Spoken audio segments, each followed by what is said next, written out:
you're watching this before the end of March, then you could maybe use that code. All right, here we go, guys. We're going to head over to TooTallToby.com to do today's live solve. So as always, we're here on Model Monday Live. You can see that our chat pros are over on the left, and they are attempting to solve this thing, and we're going to try to solve it at the same time.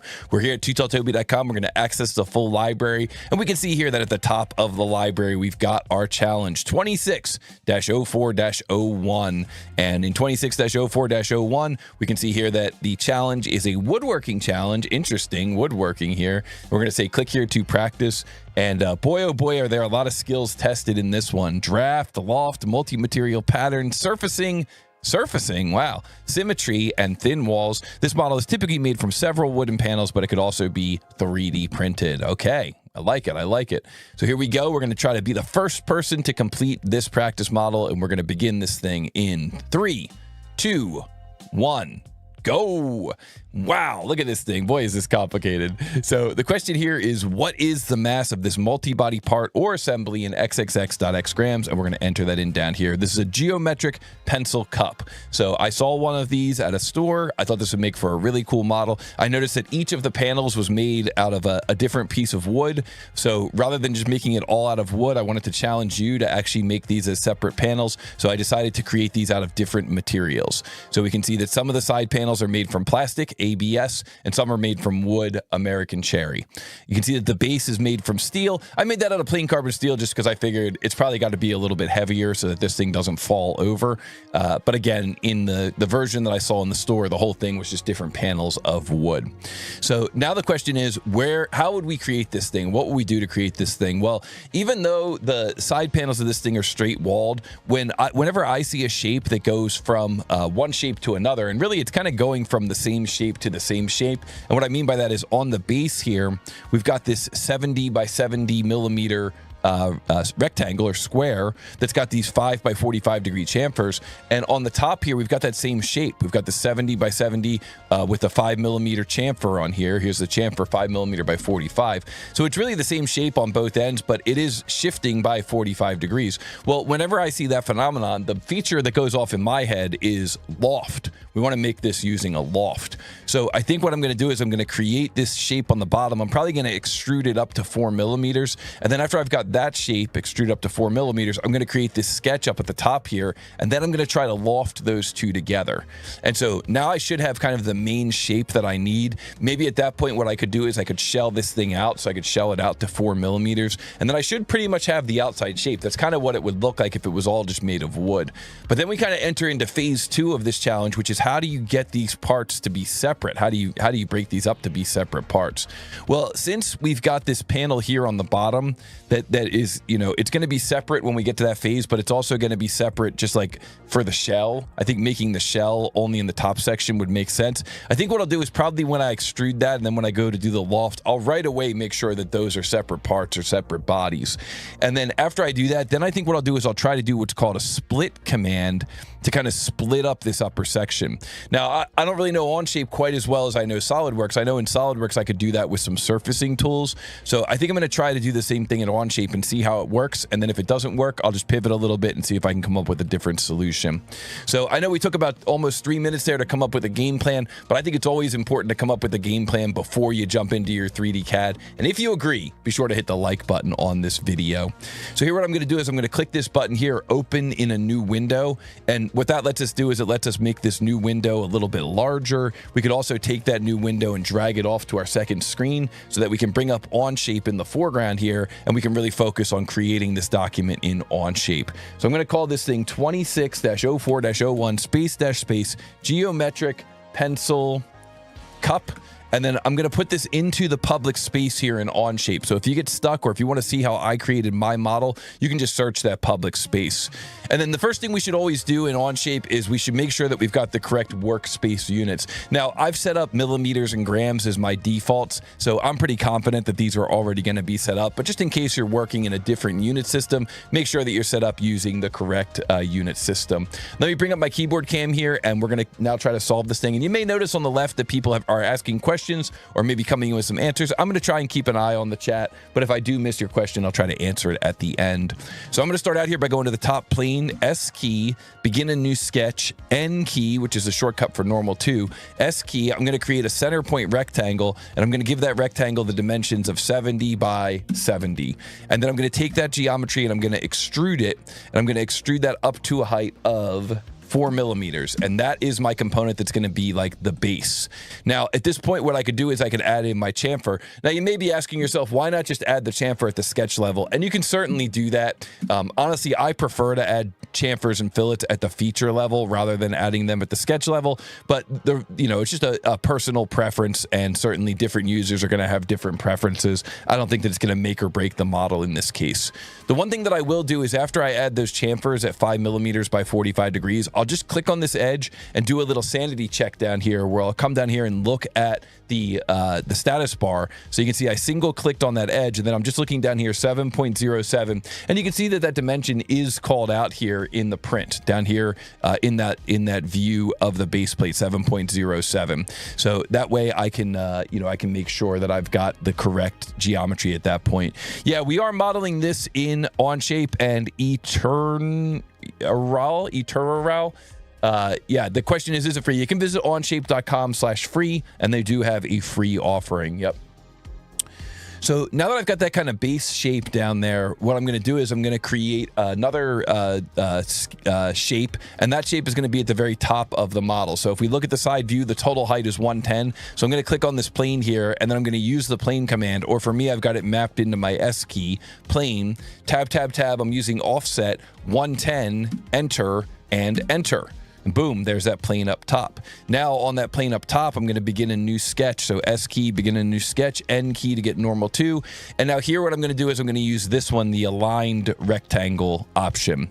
So for the aligned rectangle, what I can do is I can click here, click up here, and then I can type in 70, enter, and we can hit escape, and boom, there is our rectangle. Now I can never remember if this rectangle generates an actual center point. Doesn't look like it is. So I'm just going to create a line here, S key line, and this line is going to go from this to. All right, cool. So now what I'm going to do is I'm going to go here to, okay, thank you, Dom. I see that. It says it worked. Okay, we had a little minor technical glitch there, but we got it all worked out. So now what I'm going to do is I'm going to go here to this line, and I'm going to make that line construction. So I just press, the way I do this is you've got Q on your keyboard, which allows you to change a solid line to a construction line. So there we go. You can see that that line shows up as construction. And then what I'm going to do is I'm going to take this point here in that line, and I'm going to do a Shift M, which is the shortcut for midpoint. Whoops, during that technical glitch, I think I might just need a quick refresh there. Yeah, let's get back in there. There we go. And so now you see that that is midpoint. So let me just do that again, just so that we can see kind of what that workflow looked like. So this line here, you press Q, you can change it from a solid to a construction line. And then here what we'll do is we'll take this point and that line. So you see two things are selected. And then what we're going to do is we're going to do Shift M, and that's going to let us go to midpoint for that line. And so now we can take that line and press H, and we can make that line horizontal. Now, that's one way that you can do it. If you really wanted to follow the drawing, let me press Control Z there. What you would do is you would add in a dimension here that goes from that plane to that line, and you would make that dimension 45 degrees. So there you can see that now we've got that kind of upper region of this thing.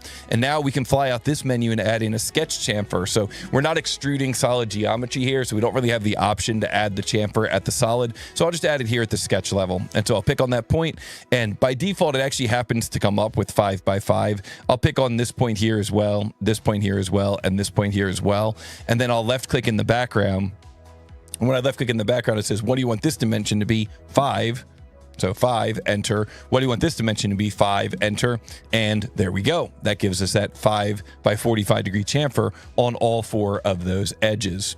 So now that I've got that 5 by 45 degree on all 4 of those edges, now what I can do is I can go to the, now what I can do is I can exit that sketch, and that sketch is basically going to be the upper profile.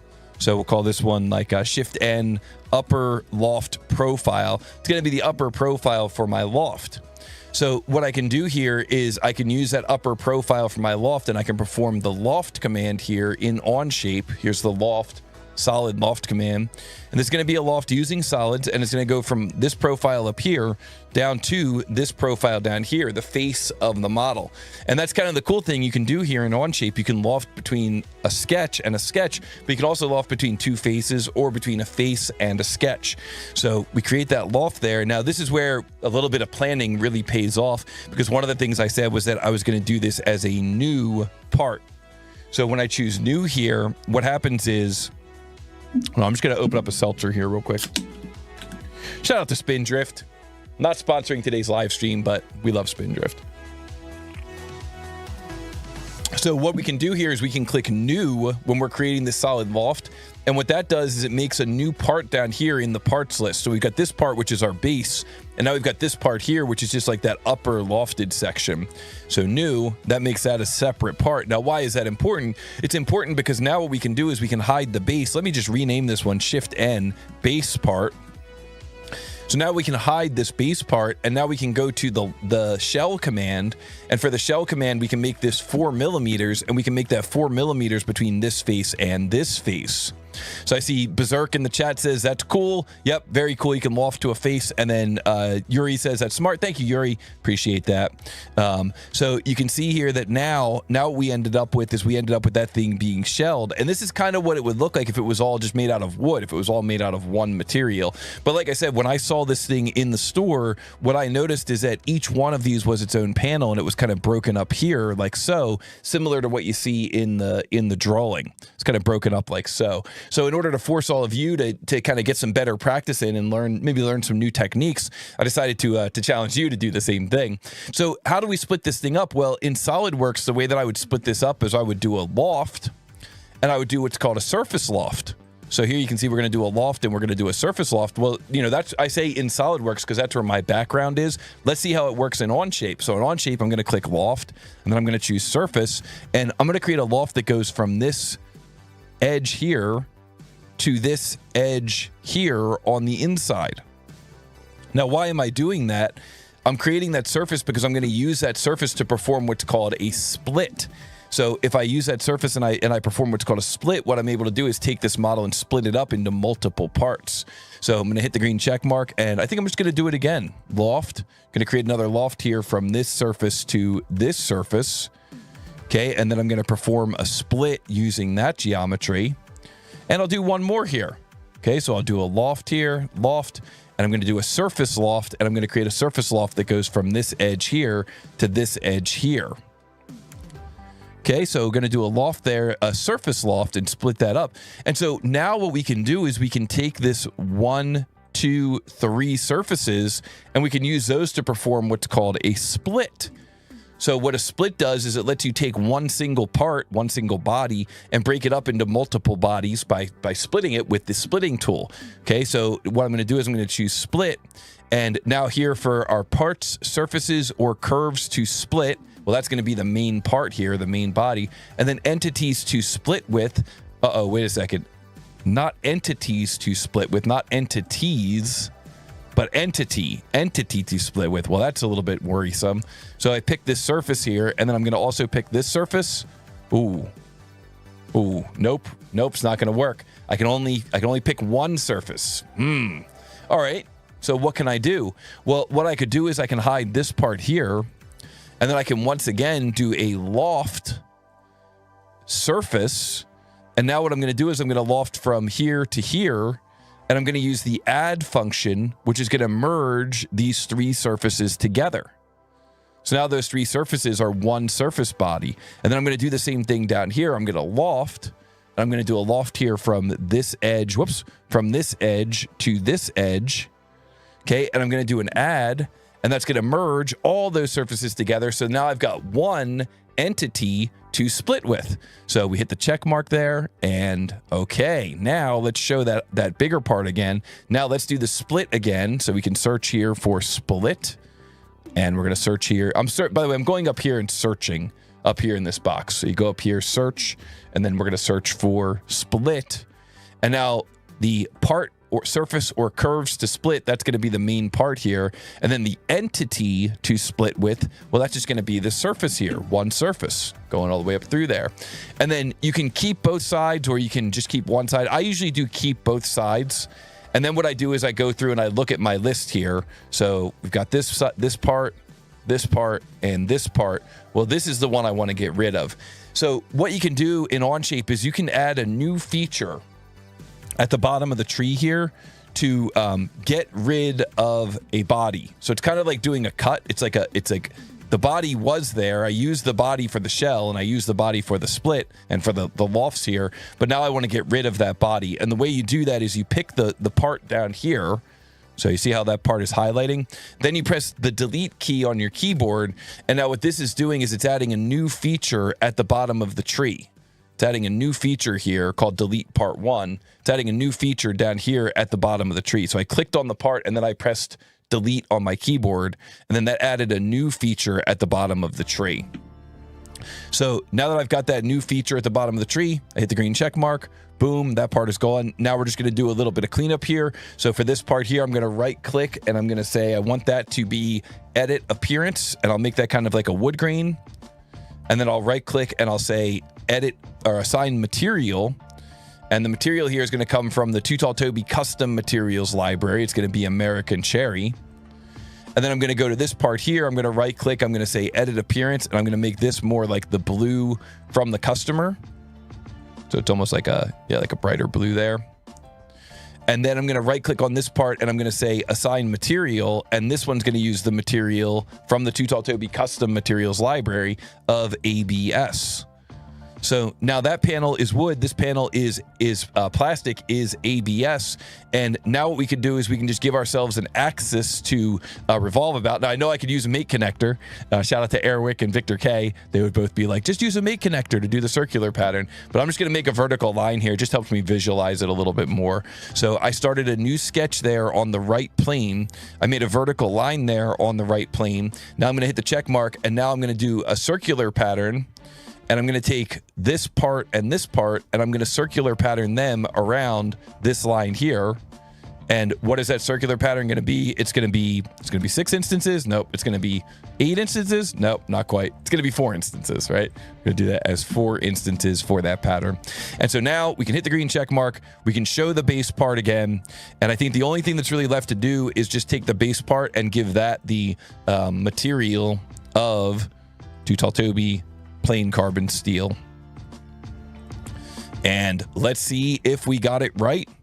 I got a feeling the website is going to glitch out here, but we'll try it. We're going to roll the dice. So we're going to go down here into the corner in Onshape, and down here in the corner in Onshape, we're going to click on this guy. And then we're going to just pick all these bodies, and we're coming up with a mass of 237.7 grams.